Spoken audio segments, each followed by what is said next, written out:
And now the Deeper Thinking podcast, a daily exploration into how philosophy, psychology, and technology shape how we think, feel, and live.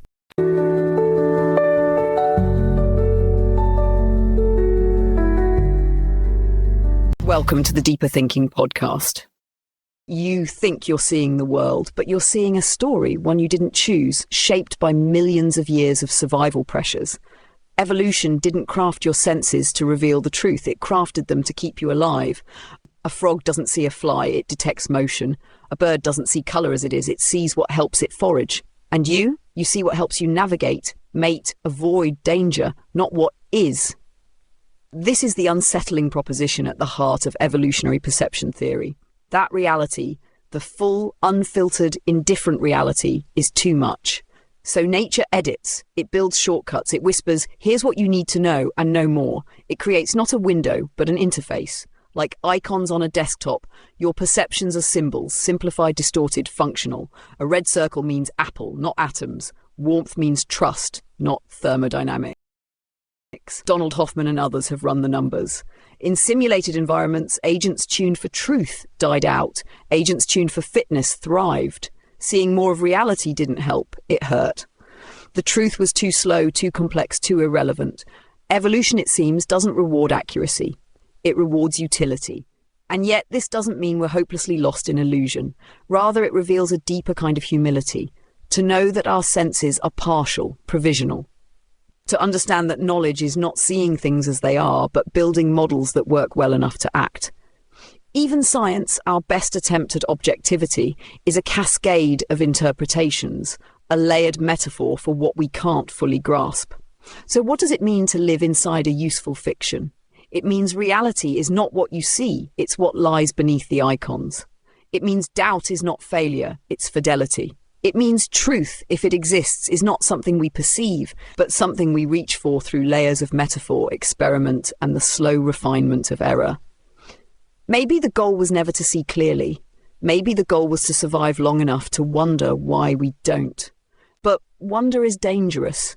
It begins as a crack in the interface, a flicker of awareness that what you're seeing might not be all there is, a colour that doesn't behave, a sound that feels too round, a moment when time folds and the world seems to lean in. Most people smooth these anomalies away. That's what the interface is designed to do, maintain coherence, keep the illusion intact. But some follow the crack. They become artists, physicists, mystics, dissidents. They say, what if this isn't the world but a mask? What if the mask is beautiful but wrong, and behind it something stranger, vaster, more intricate than we dare imagine? This is the double bind of perception. We are embedded in the very systems we question. The eye can't see itself. The hand that reaches for truth does so through lenses it cannot remove. Even our best tools, mathematics, logic, language, are shaped by the same evolutionary forces that built the interface. We use illusion to investigate illusion. Still, we try. We build particle colliders, we write poetry, we teach children to name stars. These are acts of breach, small deliberate refusals to be entirely deceived. Not because we believe we can escape the interface, but because in trying we honour something deeper than survival. And maybe that's what separates us. Not intelligence, not consciousness, but the choice to see through what sees us. To recognise that what feels solid might be scaffolding, that reality might be veiled, not to trick us, but to protect us, not to obscure truth, but to render it survivable. So when you feel the world shimmer, don't look away. The shimmer is not a flaw, it's an invitation. Not to reject perception, but to live with it gently, to hold your vision loosely, to suspect beauty, to mistrust ease, to let wonder remain open-ended. Because the moment you think you see clearly, you've already forgotten what sight is for. This is why philosophers caution us against naive realism, the belief that the world is as it appears. It isn't just scientifically suspect, it's existentially dangerous. When we confuse appearance for essence, we stop looking. We stop asking. We build entire moral systems on top of shadows and then punish those who see the light behind them. The interface becomes a prison. Not because it lies, but because we forget that it is an interface. Language hardens. Categories ossify. We mistake names for knowing, maps for territory. We say tree and forget the sap, the root rot, the silent fungal wars beneath the bark. We say person and forget the histories, the traumas, the unspoken rights of survival. But the most radical thinkers, from ancient mystics to modern cognitive scientists, remind us what you experience is a rendering, a model, a guess. It's not false, it's incomplete. And knowing this can unsettle you, or it can set you free. You don't worship the interface, you dance with it. You start to ask, what am I not seeing? What is being hidden, not maliciously but efficiently? And what might it mean to honour the parts of the world I will never know?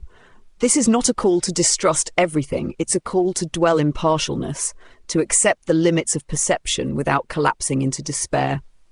There is beauty in approximation, in metaphor, in the careful crafting of models that work well enough to love by. And maybe that's the gift of not seeing reality as it is. It leaves room for mystery, for poetry, for each other. If our senses gave us the truth, we'd lose the need to listen. If the world were as it seemed, we'd stop being changed by the act of perceiving. But because it isn't, because the world slips, tilts, recedes just as we try to hold it, we become participants in its unfolding. Perception becomes a relation, not a record. What we see depends on how we look. What we find depends on what we're willing to release. Certainty narrows the world, curiosity expands it. The deeper truth is not in the object, but in the contact. So we build instruments, microscopes, telescopes, metaphors. We don't expect them to give us the real thing. We expect them to put a point, to reveal patterns, to help us act with greater care. We name forces we can't touch. We model particles we'll never hold. We speak of dimensions that won't resolve in thought. These aren't delusions. They're our finest approximations. And still we ache, not for more data, but for contact. A tree stops being wood and leaf and becomes a witness. A stranger stops being a form and becomes a feeling. Even silence stops being absence. It becomes contour, holding shape. That shift from object to relation remakes everything. It means that knowledge is not something you take. It's something that arises between. You meet the world not as a knower, but as a guest, not as a master, but as someone capable of being changed. And what changes is not just your understanding, it's your presence. You become more porous, more patient. You ask not only what is this, but what does it require of me?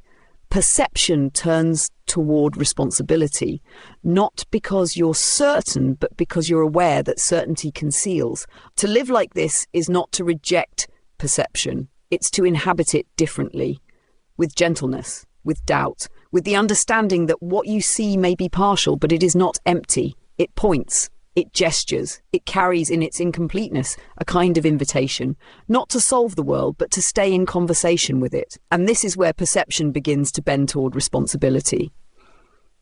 If we know that what we see is shaped by what we need or fear or hope, then seeing becomes a kind of ethical practice. Not in a grand, declarative way, but in the quiet mechanics of daily life. How do I look at others? What do I project before they've had a chance to speak? What truths am I unable to hold because they would ask too much of me? These questions aren't abstract. They shape who we trust, who we dismiss, who we find credible, and who we render invisible. Perception isn't neutral. It's loaded. And unless we examine its weight, we carry its distortions into every room we enter. But that's the invitation. Not to see with certainty, but to see with care. To recognize that attention, like language, is a choice. You can choose to pause, to ask, to soften the frame. And when you do, something shifts, not just in you, but in the person across from you. You create space where something unexpected can unfold. This is what it means to move beyond the interface. Not to escape it, but to become aware of it. To let it become more transparent, more flexible, more open to contradiction. Not everything will be clear, not everything will be resolved, but the act of seeing becomes less about confirmation and more about presence. In that shift, truth becomes something you approach sideways, something you feel before you name. It stops being a target and becomes a relation. The question is no longer, is this accurate, but does this honour what I cannot fully see? And in that question, a different kind of clarity emerges, not the sharpness of certainty, but the clarity of care, a perception that holds without grasping, that notices without needing to define, that witnesses without needing to win. This is not a lesser form of knowing, it's a more human one. rooted not in what we can prove, but in how we choose to relate. So in the end, maybe perception was never meant to show us the truth. Maybe it was meant to train us in humility, to give us just enough of the world to act, but not enough to presume. To cultivate in us a habit of tenderness, because everything we see is partial, and every person we meet is more than what we can grasp. This is not a flaw in the system. It might be its most beautiful feature, because it leaves room for interpretation, for relationship, for wonder. It means we're never finished, never final, always just on the edge of something more real, more complex, more alive than we knew how to expect. And in that edge space, where clarity dissolves and care begins, we find our most human capacities. The courage to doubt what feels obvious, the patience to hold what doesn't resolve, the grace to live among others without needing to reduce them. Reality then becomes not a thing to master, but a presence to accompany. Not a fact to possess, but a field to honour. And our perceptions, limited as they are, become acts of reverence. Every glimpse becomes a question. Every encounter, a soft permission to let the world be stranger than we assumed. This is not a retreat from meaning, it's a deeper entry. Because when we stop insisting on certainty, meaning doesn't disappear, it deepens. It stops being imposed and starts being discovered. Slowly, tentatively, together. And maybe that's enough. Not perfect vision, not final understanding, but shared perception held lightly. A willingness to keep looking, not to get it right, but to stay in relationship with what exceeds us. To see less, but mean more. To know less, but love better. That is the practice. That is the gift. That is what remains when the interface fades and the world just for a moment looks back. Until next time.